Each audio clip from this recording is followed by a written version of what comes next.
À quoi bon commencer une série si vous en connaissez déjà l'issue? C'est peut-être ce que certains d'entre vous pensent à l'aube de cette nouvelle saison de Formule 1. Une saison où la victoire finale est forcément promise à Max Verstappen, tant lui et sa Red Bull ont été dominants l'an passé. Vous le savez, pour moi, la Formule 1 va bien au-delà de qui va remporter le titre. Il y a tout un tas de choses qui pourraient rendre cette saison intéressante, et parmi celles-ci, j'ai envie de me pencher sur le cas de McLaren aujourd'hui. Trouble fait à de nombreuses reprises en 2023, vainqueur d'une course sprint, deuxième force du plateau sur la seconde partie d'année, au vu de ces résultats, McLaren a certainement des ambitions revues à la hausse cette saison. Le développement suit son cours, et l'objectif à présent, c'est de rattraper Red Bull, et rien d'autre. Signe de leur volonté de se démarquer, ils ont commencé l'année en prenant tout le monde à contre-pied. Ils ont déjà dévoilé à quoi ressemblera leur monoplace, baptisée MCL38, avec un mois d'avance sur leur présentation officielle. Présentation officielle toujours maintenue d'ailleurs, où l'on verra cette fois-ci la véritable voiture, celle qui prendra la piste à Bahreïn d'ici un mois. Alors Lando Norris et Oscar Piastri peuvent-ils le faire? Vont-ils devenir la première écurie du midfield à s'imposer dans le haut de tableau depuis un bon moment? Dans cette vidéo, on va analyser leur stratégie pour y arriver, et je vous donnerai mon avis sur leurs chances de réussir. C'est parti! Commençons d'abord par faire un état des lieux de ce qu'il s'est passé chez McLaren en 2023. Il convient de dire qu'ils ont connu un exercice à deux vitesses. Je me souviens avoir publié un short au début de l'année où je vous disais qu'ils étaient la pire équipe du plateau. Un an plus tard, quelle évolution! Leur saison 2023 a été marquée par un remarquable renversement de situation. Au départ, la voiture était extrêmement instable, défaillante d'un point de vue technique, et ils ont connu un démarrage absolument désastreux.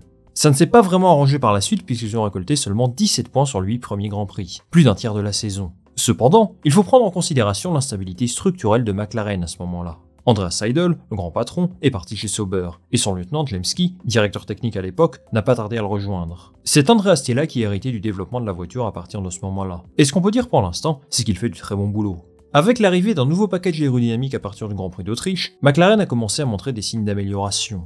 Norris et Piastri sont parvenus à se qualifier dans le top 5 très régulièrement, puis même à décrocher des podiums, et ce sur l'ensemble de la deuxième partie de saison. On peut saluer la nomination d'Andrea Stella à ce poste, parce qu'il était sans doute la meilleure personne pour guider l'écurie à ce moment-là. On peut également parler de la décision de remplacer Ricciardo par Oscar Piastri, qui a obtenu des résultats vraiment convaincants en un temps record. Et évidemment, Lando Norris est encore une fois hissé à un niveau exceptionnel, ce qui leur a permis au final de décrocher 9 podiums et une 4ème place au classement constructeur, ce qui était totalement inenvisageable en début d'année.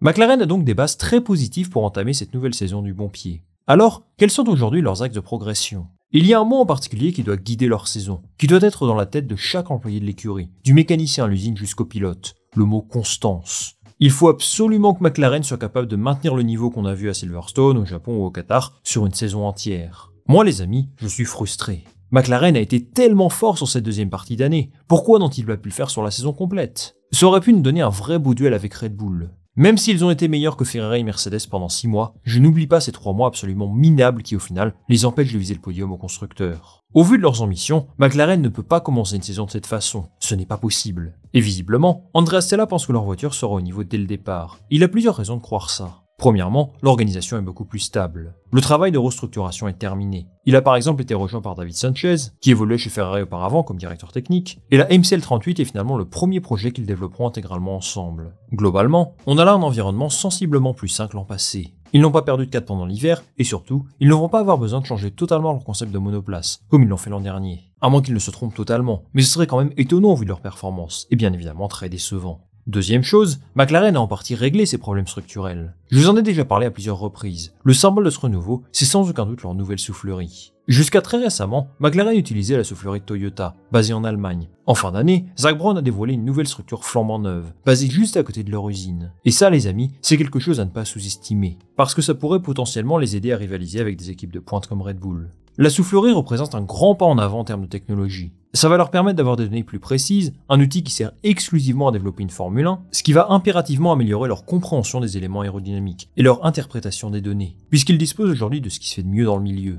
Et c'est également un vrai plus d'un point de vue organisation. Jusqu'à l'an dernier, avoir la soufflerie en Allemagne entraînait forcément des défis logistiques, et ça retardait le développement de la voiture. En 2024, ils peuvent désormais réaliser ces tests de manière beaucoup plus efficace, et renforcer les liens entre les différents départements au sein de l'entreprise. Une façon de faire plus fluide donc, qui doit se traduire par une plus grande précision dans le développement aérodynamique de la voiture. A noter également que cet investissement ne rentre pas dans les clous du budget plafonné. Ça fait partie de ce qu'on appelle le CAPEX, qui se réfère aux dépenses liées aux infrastructures et aux investissements à long terme. Ces dépenses sont traitées différemment des dépenses opérationnelles, qui incluent le développement de la voiture, les salaires, etc.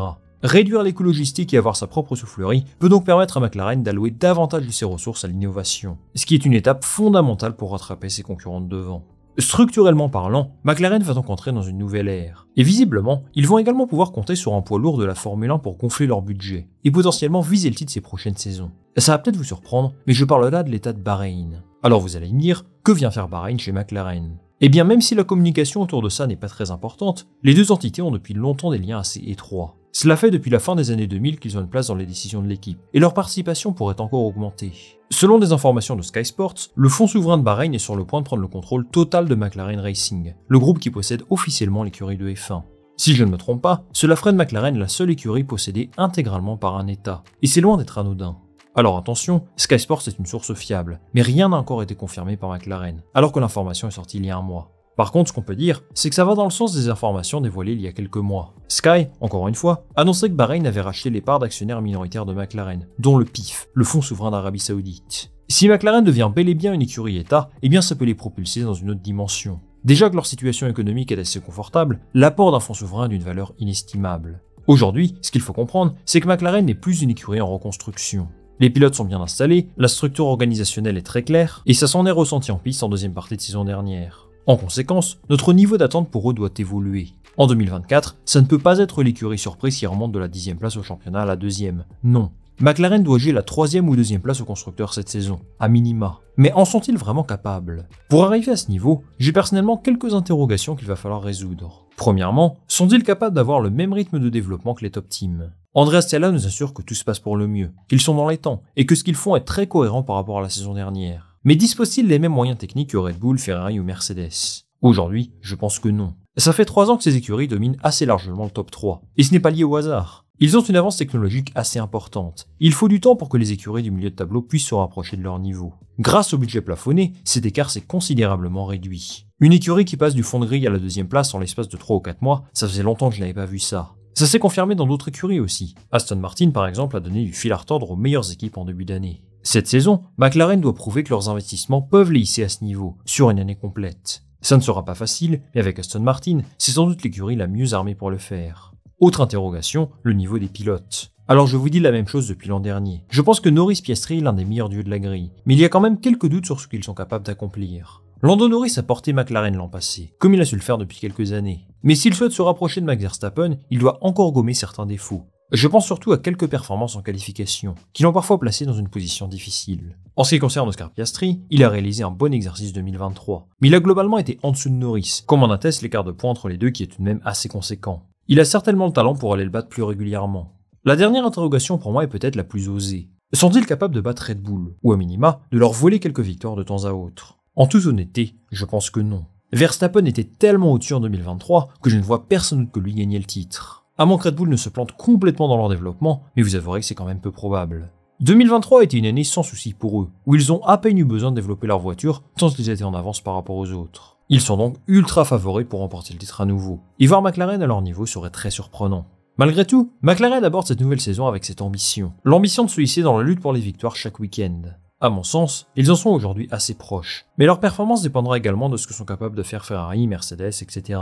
C'est l'équipe qui nous a offert le plus de surprises l'an dernier, et on leur souhaite bien évidemment de réussir à se hisser au niveau auquel ils aspirent. Ce serait bien d'avoir une lutte pour le titre un petit peu plus serrée, et McLaren se donne les moyens d'y arriver. On va suivre leur saison attentivement, en gardant à l'esprit quelque chose. Ne pas se battre pour la 3e place du championnat cette année, à minima, serait une déception.